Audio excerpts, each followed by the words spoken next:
And with us now is Congressman Pete Sessions, a Republican from Texas. Congressman, always great to see you. Florida's 6th congressional district, just to talk about one of these special election races. What does it tell you that a district that was plus 30 Trump, that Republicans are sweating a little bit there now? Well, in fact, they're called special elections for a reason. They are special, not only in their timing, but also the candidate that would be performing in those seats.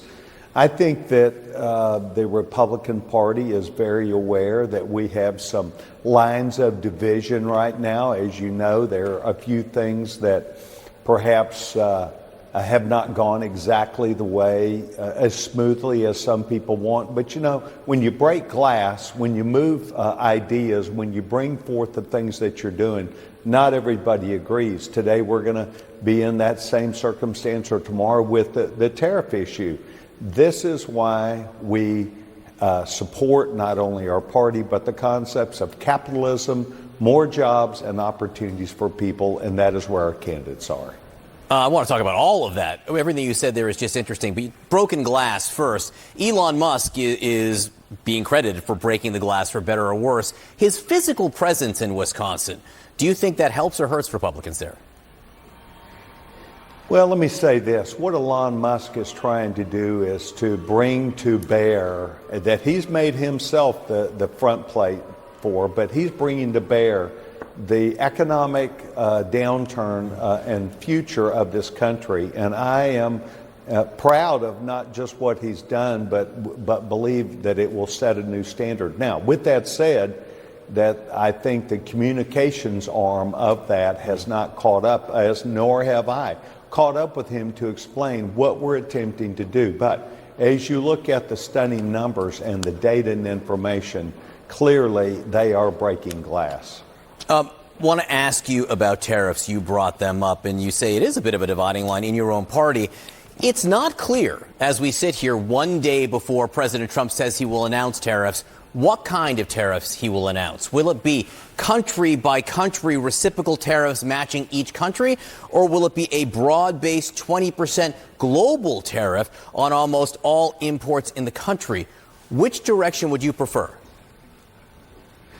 Well, first of all, I met with the USTR staff yesterday. Larry Calhoun from the president's staff came up, and we had a conversation with 10 distinctly different companies from the 17th District of Texas, most of them in Waco, Texas. And we spoke specifically about the impact on their company and the things they would be after. So what am I after, and what did I think? I thought the president was going to engage in this, and I think he still is, to reciprocate on a country-by-country basis. Now, what's happened is that several countries that have major impact on not only on our trade relations, but on the ability for people like our state of Texas to do business, they've gotten tangled up in what could be a sticky wicket. So Mexico and Texas have the largest trading bloc between us, about $140 billion. But because of all this, that is put on hold. So much of the trade that goes back and forth, decision making, is put on hold. We're going to see what happens, and then we'll go to the dance and see what we need to do to make it better.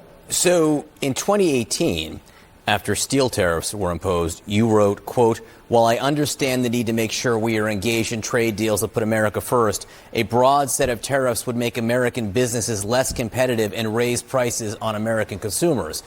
That was what you wrote, Congressman, in 2018. How do you feel now? Well, I feel that it's still a circumstance. I could write the same thing right now.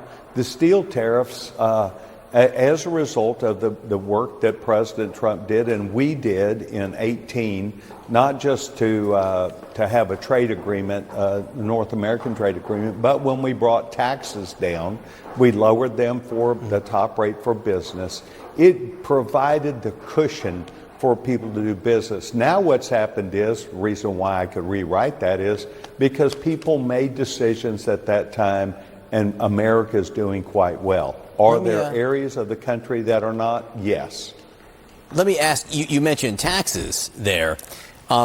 Peter Navarro, who's a trade advisor inside the White House, made the claim that these tariffs would raise $600 billion a year in revenue.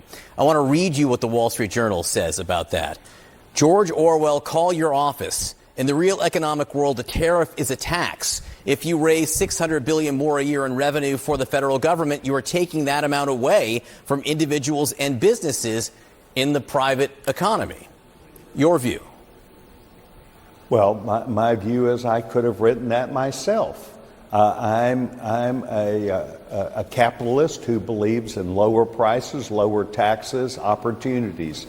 The facts of the case are that Donald Trump, now President Trump, and his advisors believe that they see the mathematics across the country, specifically in certain areas. I am concerned about our trade with Canada. I am concerned about our trade with Mexico. And I'm going to give the president a chance to put his plan out. As I said earlier, I spent much of the time yesterday with the trade advisor trying to figure out the things. Here is the key to me.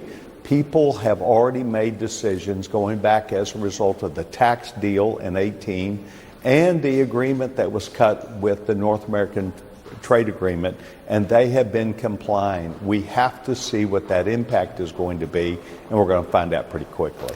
Just in a one-word answer, though, you're saying you do think a tariff is a tax? There's no question about it. A tariff is a tax. I learned that at Southwestern University when I was a sophomore in college. But the world now is slightly different. That's not old math. That's current math. But the jobs that come with that and the economic climate that we're under, we're being taken over and challenged as we never have been before by China. Intellectual property and direct moving around trade agreements. So the president has his mathematical equation. I'm going to see what it is tomorrow. And then we will then come back. I'll come back on your show anytime and agree or disagree with the president. But right now, I'm going to give him that opportunity. Come back. We'll do more math. Congressman Pete Sessions, great to see you this morning. Thank you.